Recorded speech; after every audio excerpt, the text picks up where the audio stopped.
Hi kids, welcome to my channel free way to English. आज का जो video है उसमें हम करने वाले हैं question and answers for our chapter the welcome. तो हमारी जो इंग्लिश वर्कशॉप है वो हम पहले सॉल्व करेंगे और उसके बाद जो क्वेश्चंस आपके चैप्टर में जो एंड में लिखे रहते हैं, हर पेज के एंड में जो क्वेश्चंस हैं, listen and answer this, think and answer this, वो वाले जो क्वेश्चन हैं वो हम इंग्लिश वर्कशॉप के बाद सॉल्व करेंगे। तो वीडियो जो है आप एंड तक जरूर देखो। हमारा पहला क्वेश्चन है, list the characters in this play, right how each is related to Chaturbhuj. तो जितने भी कैरेक्टर्स हैं इस नाटक में सब आपको लिखने हैं और फिर बताना है कि कैसे वो चतुर्भुज से रिलेटेड हैं। तो चतुर्भुज कौन है? वो मेन कैरेक्टर है और अभी अभी जो है उसने एमए का जो एग्जाम है वो पास किया है। नील रतन जो है वो एक गांव वाला है। जमींदार जो है वो गांव का जो है लैंडलॉर्ड है, यानी जमींदार है वो वहां का, वहां पे जितनी भी जमीन है उसे वो ओन करता है, उसकी है वो। अंकल सत्तू वो चतुर्भुज के अंकल हैं। मदर वो चतुर्भुज की माँ है। आंट वो चतुर्भुज की आंटी हैं। Little boy and little girl वो चतुर्भुज के यंगर सिबलिंग्स यानी उसके छोटे भाई बहन हैं। मेड वो उनके घर की जो हेल्पर है वो है, जो हेल्प करती है, जो घर में काम करती है। साधुचरण कौन है? वो दूसरे गांव वाले, एक और जो गांव वाले हैं चतुर्भुज के गांव के, वो है वो। और परन वो भी एक और गांव वाला है। क्वेश्चन नंबर 2 है हमारा, find and list the incomplete sentences of Chaturbhuj. तो कौन कौन से ऐसे सेंटेंसेस थे जो चतुर्भुज बोल नहीं पाया, पूरा कंप्लीट नहीं कर पाया, वो बोल रहा था और किसी ने उसे रोक दिया। तो कौन से हैं वो sentences? Directly after the MA exams were over, I, इसके आगे वो कुछ नहीं कह पाया कि जैसे ही एग्जाम्स खत्म हुए मैं। This year the exams were very, इस साल एग्जाम्स बहुत ही, बस इसके आगे वो कुछ नहीं कह पाया। The subjects I had offered, जो सब्जेक्ट्स मुझे ऑफर हुए थे, तो यहाँ भी जो है वो इसके आगे कुछ नहीं कह पाया। That's right there were so many examinations. तो ये वो चार सेंटेंसेस हैं जो इनकम्प्लीट रह गए, चतुर्भुज जो है इन्हें पूरा नहीं कर पाया क्योंकि किसी ने जो है, किसी ना किसी ने उसे बीच में डिस्टर्ब कर दिया। Number 3, form groups, discuss and write what Chaturbhuj would like to hear from the following people. तो आपको ग्रुप्स बना के डिस्कस करना है कि ये सारे जो लोग हैं इनसे चतुर्भुज क्या सुनना चाहता था, क्या चीज थी वो जो है वो सुनना चाहता था, बट इनमें से किसी ने नहीं कही। चतुर्भुज I have passed my MA examination. तो वो चाहता था कि नील रतन उससे क्या कहे, वो चाहता था कि वो कहे congratulation on passing your MA, बधाई हो तुमने एमए का एग्जाम पास किया है। जमींदार से वो चाहता था कि वो भी जो है उसकी तारीफ करें, वो भी कहें वेल डन चतुर्भुज, you have made us so proud, बहुत अच्छा किया तुमने, तुमने हमें बहुत गर्व महसूस कराया है। अंकल सत्तू क्या कहते? Great job nephew, education is important. But किसी ने भी इसमें से कुछ नहीं कहा, किसी ने उसे बधाई नहीं दी, बट वो चाहता था कि सब उसे कैसे न कैसे करके बधाई दें। Mother I am so proud of you for your hard work. वो चाहता था कि उसकी माँ जो है उससे कहें कि मुझे बेटा तुम पे बहुत गर्व है, तुमने जो इतनी मेहनत की है इस पे मुझे गर्व है। Aunt you have achieved something big Chaturbhuj. Sadhucharan congratulations you have done well. परन passing your MA is a big deal, well done. तो वो चाहता था ये सब लोग जो हैं ऐसा ही कुछ कहें। नेक्स्ट क्वेश्चन है, इनएक्ट द प्ले। आपको जो है ये प्ले जो है एक्ट करके दिखाना है, तो ये एक्टिविटी आपको खुद से करनी है। फिफ्थ क्वेश्चन है, फॉर्म पेयर्स, यानी आपको दो लोगों का जोड़ा बनाना है। Each person in the pair rights down a simple story, news item, report etcetera. Then one of the partner tries to tell it to the other person. The other person shows through gesture that he is not interested by yawning, looking away, frowning, doing something else, etc. तो जो दो लोग हैं जोड़े में, उसमें से एक इंसान जो है कोई भी सिंपल स्टोरी, कोई न्यूज, कोई भी आर्टिकल जो है वो इंसान लिखेगा, फिर दूसरा वाला जो है उसे पढ़ के सुनाएगा। तो वो जिसे सुना रहा है उस इंसान को ऐसे एक्टिंग करके दिखानी है कि वो जो भी कह रहा है उसमें उसे इंटरेस्ट नहीं आ रहा है। तो वो जो है ऐसे उबासी लेगा, इधर उधर देखेगा, कुछ और करने लग जाएगा, भौं ऐसे चढ़ा लेगा, अपनी आंखें चढ़ा के देखेगा कि ये क्या बोल रहा है इंसान। तो एक इंसान को जो है एक कहानी बतानी है और दूसरे को ऐसे सुनने की एक्टिंग करनी है कि उसे इसमें बिल्कुल भी इंटरेस्ट नहीं आ रहा है, बहुत ही बोरिंग कहानी है और वो कुछ और करने लग जाएगा। ऐसे ही जो है ये एक्टिविटी दोनों को एक दूसरे के साथ करनी है। तो जो इंसान कहानी सुना रहा है दूसरे राउंड में वो कहानी सुनेगा और जो सुन रहा था वो सुनाएगा। तो ऐसे जो है आपको ये एक्टिविटी करनी है और उसके बाद जो है आपको लिस्ट बनानी है दो। एक लिस्ट होगी how to be a good listener, यानी कैसे जो है हम अच्छे लिसनर बने, हम कैसे ये दिखाएं कि हम चीजें सुनते हैं, हम समझते हैं, हम अच्छे लिसनर हैं। और एक आपको लिस्ट बनानी है कि कैसे जो है आप अच्छे लिसनर नहीं हो सकते हैं, तो कौन कौन सी चीजें करनी है और कौन सी नहीं करनी है। तो अगर आपको गुड लिसनर जो है अपने आप को दिखाना है कि आप चीजें सुनते हो समझते हो, तो आपको आई कांटेक्ट मेंटेन करना है, यानी उस इंसान के साथ आप आंखें जो है वो मिला के रखो, देखते रहो उसकी तरफ, है घूरना नहीं है बट उसकी तरफ देखते रहो ताकि उसको लगे कि आपको इंटरेस्ट आ रहा है। शो इंटरेस्ट थ्रू नॉडिंग और वर्बल अफर्मेशंस लाइक आई सी और गो ऑन। फिर जब भी वो कुछ बता रहा है आपको तो आप अपना सर हिला के दिखाओ कि आपको चीजें समझ रही हैं, आप जो है अप्रूव कर रहे हो जो भी वो कह रहा है। और आप बीच बीच में कह भी सकते हो कि हाँ अच्छा ठीक है समझ रहा हूँ, हाँ हाँ और बोलो। तो इस तरह से जो है आपको बीच बीच में कुछ बोलते भी रहना है ताकि दूसरे इंसान को समझ में आए कि आप उसकी बात सुन रहे हो समझ रहे हो। Ask relevant question to clarify और शो क्यूरोसिटी। आपको उस इंसान से जो है क्वेश्चंस भी पूछते रहने चाहिए ताकि जो है आप ये दिखा सको कि आप क्यूरियस हो, आप जानना चाहते हो कि ये जो तुम बता रहे हो इसमें मुझे इंटरेस्ट आ रहा है। तो आप और क्वेश्चंस पूछोगे चीजों को क्लियर करने के लिए। Avoid interrupting the speaker. अगर कोई इंसान कुछ बोल रहा है तो उसे इंटरप्ट नहीं करना चाहिए, बीच में कुछ नहीं बोलना चाहिए। वो जब पॉज ले, जब वो रुक जाए तब आप अपना सवाल पूछो या फिर तब आप कुछ उससे कहो। Provide thoughtful responses. आप सोच समझ के जो है उसे जवाब दो, वो जो भी आपसे कह रहा है उस चीज के बारे में सोच समझ के आपको जवाब देना चाहिए। तो ये सारी चीजें आपको करनी चाहिए एक अच्छा लिसनर खुद को दिखाने के लिए। ना कौन सी चीजें नहीं करनी चाहिए? Interrupt the speaker frequently. जो भी बोल रहा है उसे बार बार इंटरप्ट करो तो ये गलत बात है, ये नहीं करना चाहिए। उसे टोकना नहीं चाहिए, बीच में बोलना नहीं चाहिए। लुक डिस्ट्रैक्टेड और disinterested. Example yawning, looking away. ऐसे नहीं दिखाना चाहिए कि आप डिस्ट्रैक्टेड हो, आपका दिमाग तो कहीं और है, या फिर आप इंटरेस्टेड ही नहीं हो। तो ये उबासी लेना कि नींद आ रही है या फिर जो है इधर उधर देखने लग जाना, ये नहीं करना चाहिए। Ignore the topic and shift focus to unrelated matters. ऐसा नहीं करना चाहिए कि आप टॉपिक जो है उसे इग्नोर कर दो, वो छोड़ के आप किसी और चीज पे बात करने लग जाओ, कोई और ही बात जो है आपके दिमाग में आ गई आप वो बोलने लगे, तो वो नहीं करना चाहिए। शो इम्पेशंस और criticise while the speaker is talking. ऐसे नहीं दिखाना चाहिए कि आपको जो है बहुत जल्दबाजी हो रही है, आप इम्पेशेंट हो, आपसे बेचैन हो, आप बेसब्र हो, आपसे वेट नहीं हो रहा है। और जो भी स्पीकर कह रहा है उसे क्रिटिसाइज भी नहीं करना चाहिए। ऐसा नहीं है कि वो कुछ कह रहा है तो आप उसके ऊपर चढ़ी जाओ कि ये तुम क्या कह रहे हो, ये तो बेकार है, गलत है। Respond with indifference. ऐसा भी नहीं करना चाहिए कि वो जो कह रहा है उसे आप बिल्कुल ही नकार दो, कि उसने आपके आगे कुछ ओपिनियन रखी कि ऐसे करना चाहिए और आप उसे सिरे से ही नकार के कह दो कि नहीं ये तो बेकार है, ये तो करना ही नहीं चाहिए, ऐसे तो तुम कुछ भी बोल रहे हो, ये सही नहीं है। तो ऐसे नहीं करना चाहिए। अगर आप उसकी चीज से अग्री नहीं कर रहे हो तो आप उसे जो है ये कह सकते हो कि जो तुम कह रहे हो तुम्हारे नजरिए से सही है बट मुझे नहीं लगता है। बट ऐसा नहीं होना चाहिए कि आप एकदम ही कह दो अरे तुम तो गलत ही कह रहे हो, ये नहीं होना चाहिए।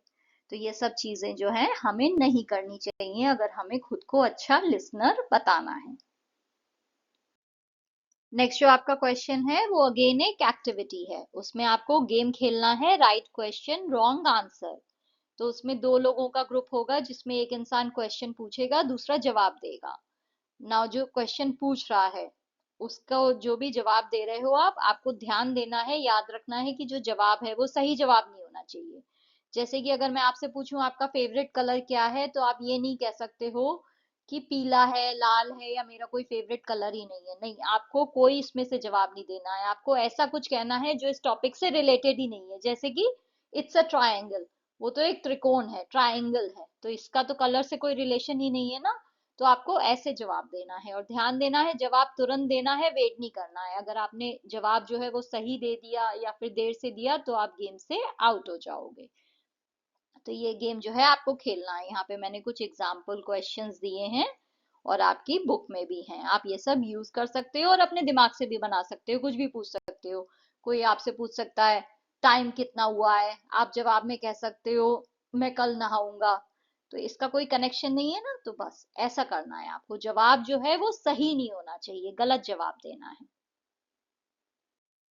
नेक्स्ट है आपका लैंग्वेज स्टडी का पेज। तो इसमें आपको जो है ऑक्सिलरी वर्ब जो है उनके बारे में बताया गया है। तो यहाँ पे जो ऑक्सिलरी वर्ब बी है उसके बारे में बताया गया है। नाउ ऑक्सिलरी वर्ब्स क्या होते हैं, ये हेल्पिंग वर्ब्स होते हैं। तो किसी भी सेंटेंस में जो मेन वर्ब है उसके साथ जो वर्ब लगा हुआ है, जो आपको बता रहा है कि सेंटेंस जो है किस टेंस में है, किस मूड में है, का एक्शन कैसे हो रहा है, कहाँ हो रहा है, तो इस चीज के बारे में आपको जो बता रहा है वो है हेल्पिंग वर्ब यानी ऑक्सिलरी वर्ब। क्योंकि ये जो है मेन वर्ब की हेल्प करता है सेंटेंस का मीनिंग क्लियर करने में, इसलिए हम इसे हेल्पिंग वर्ब भी कहते हैं। नाउ बी क्या होता है, बी जो है बेसिकली हुआ was were am are is are, ये जो है ये बी हुए, ये सारे जो हैं बी हैं, बी के फॉर्म्स हैं ये। नाउ वॉज वर ये जो है हम ये पास्ट टेंस में यूज करते हैं, और एम आर इज ये हम प्रेजेंट टेंस में यूज करते हैं। तो यहाँ पे मैंने एक लिस्ट भी अटैच की है कि आई के साथ वॉज होता है पास्ट में, प्रेजेंट में आई के साथ एम यूज होता है, यू के साथ वर होता है पास्ट में, एंड प्रेजेंट में आर होता है।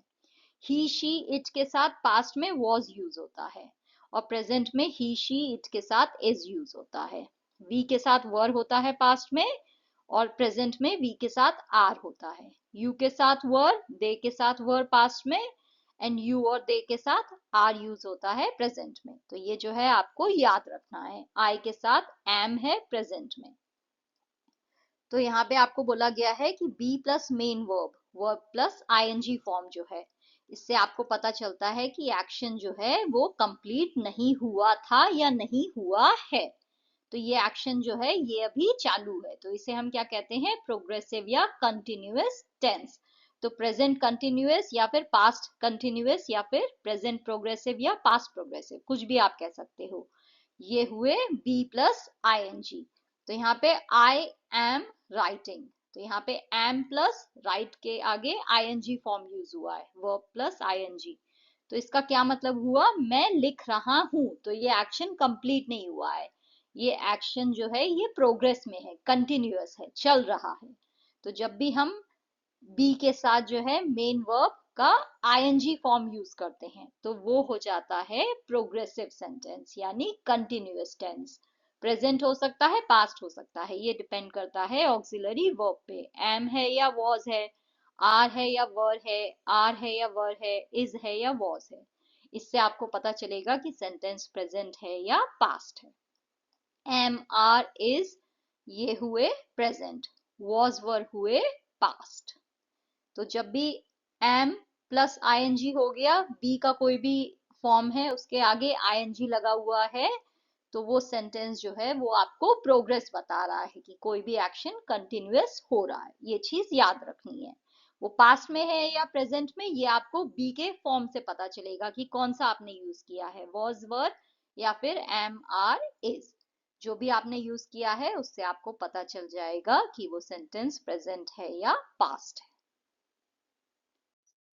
नेक्स्ट है हमारा auxiliary verb have. Now have के आगे अगर आप मेन वर्ब प्लस ईडी या ईएन लगा दो, वर्ब के साथ ईडी या ईएन लग रहा है, तो उससे हमें ये पता चलता है कि एक्शन जो है, जिस एक्शन की हम बात कर रहे हैं वो अब कंप्लीट हो चुका है या हो गया है, इज है या वॉज है, यानी अभी प्रेजेंट में हो चुका है या पास्ट में हो चुका था। तो अगर आप हैव के साथ मेन वर्ब के आगे ईडी या ईएन लगा दो, तो उससे हमें ये पता चलता है कि जिस भी एक्शन की बात हो रही है वो कंप्लीट हो चुका है, पास्ट में हुआ था या प्रेजेंट में हुआ था, ये आपको हैव या हैड से पता चलेगा।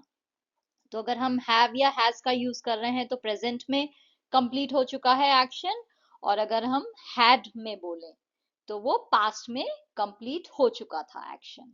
तो जैसे ये है, I have seen the film, तो मैं पिक्चर देख चुका हूं, तो ये प्रेजेंट में बात हो रही है, तो मैं प्रेजेंट में ये एक्शन कंप्लीट कर चुकी हूँ। तो यहाँ पे आपने हैव के आगे जो है वर्ब का जो है ईएन फॉर्म लगा दिया है, राइट। तो यहाँ पे ये परफेक्ट हो गया, वर्ब का जो है परफेक्ट फॉर्म यहाँ पे लगता है। उससे हमें पता चल जाता है कि जो भी एक्शन है वो कंप्लीटेड है, हो चुका है। यही आपने हैड के आगे लगा दिया तो I had seen the film, तो ये हो गया पास्ट में, यानी आप पहले ही वो पिक्चर देख चुके थे, एक्शन पहले ही कंप्लीट हो चुका था पास्ट में।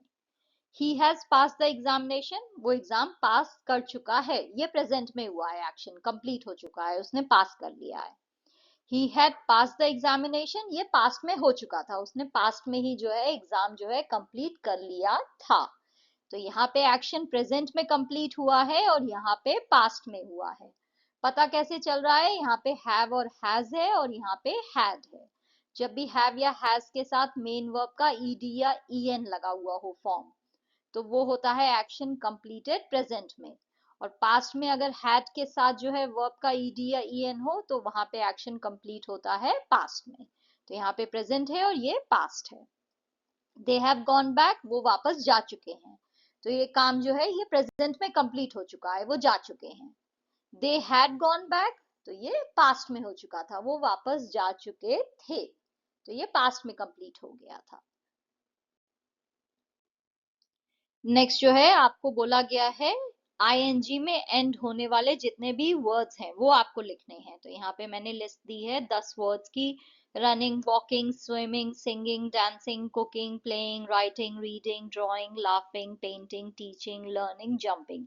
ये सारे जो वर्ब्स हैं आईएनजी में एंड हो रहे हैं। Now sentences using words ending in ING, यहाँ पे सारे हैं example sentences, running, walking, swimming, singing, dancing, cooking, playing, writing, reading, laughing. इन सब के लिए जो है एग्जाम्पल सेंटेंसेस यहाँ पे लिखे हुए हैं। Now next let's do questions जो कि आपके चैप्टर के एंड में है। हर पेज के एंड में जो नीचे क्वेश्चन लिखे हुए हैं, लिसन एंड आंसर या फिर थिंक एंड आंसर, उनके जो है आंसर्स यहाँ पे हैं। तो पहला क्वेश्चन है where does this scene take place, यहाँ पे सीन 1 की बात हो रही है, तो scene 1 takes place on a village road, गांव का एक रास्ता है, गांव की एक सड़क है, उस पे ये सीन हुआ है। What examination has Chaturbhuj passed, Chaturbhuj has passed his master of arts examination. What does Chaturbhuj have with him, Chaturbhuj has a plump Afghan cat with him, तो उसके पास जो है एक अच्छी खासी मोटी सी जो है अफगान कैट है। Think and answer, who is Beni, Beni is likely a servant और हेल्पर ऑफ चतुर्भुज, तो वो या तो उनकी नौकर है या फिर उनकी हेल्पर है। Do you think uncle Satu is highly educated, no, uncle Satu doesn't seem highly educated, he criticises Chaturbhuj education, वो जो है उन्हें देख के नहीं लगता है कि वो बहुत पढ़े लिखे हैं, क्योंकि वो चतुर्भुज ने जो पढ़ाई की है उसे भी जो है वो क्रिटिसाइज कर रहे हैं, उसकी भी बुराई कर रहे हैं कि बेकार ये पढ़ाई की है, इसकी कोई वैल्यू नहीं है, कुछ नहीं होता इससे। What is the meaning of strides away? Strides away का क्या मतलब होता है, उसका मतलब होता है तेजी से जो है गुस्सा दिखाते हुए या बिल्कुल जो है निश्चय के साथ, दृढ़ निश्चय के साथ गुस्से में जो है आप तेजी से कहीं से चले जाओ, वहां से निकल जाओ, तो उसे कहते हैं स्ट्राइड्स अवे। हु इज दादा बाबू, दादा बाबू इज चतुर्भुज, called so by his family, तो चतुर्भुज ही जो है दादा बाबू है, उनकी फैमिली जो है उन्हें दादा बाबू कहती है। Why does Chaturbhuj get angry with his mother? Chaturbhuj gets angry with his mother because she, like others, cares more about the cat than his success. वो इसलिए गुस्सा करते हैं अपनी मम्मी पे क्योंकि उनकी मम्मी जो है वो बाकी लोगों की तरह कैट में ही इंटरेस्टेड हैं, उन्हें चतुर्भुज की ये जो सक्सेस है, ये जो उसने एग्जाम पास किया है, इसमें उन्हें कोई इंटरेस्ट नहीं है। Is the cat really dead, no, Chaturbhuj says this out of frustration, नहीं, चतुर्भुज जो है वो सिर्फ इसलिए ये कहता है क्योंकि वो बहुत ही इरिटेट हो गया है, बहुत ही गुस्से में है, तो वो कह देता है, बट कैट जो है वो सच में नहीं मरी है।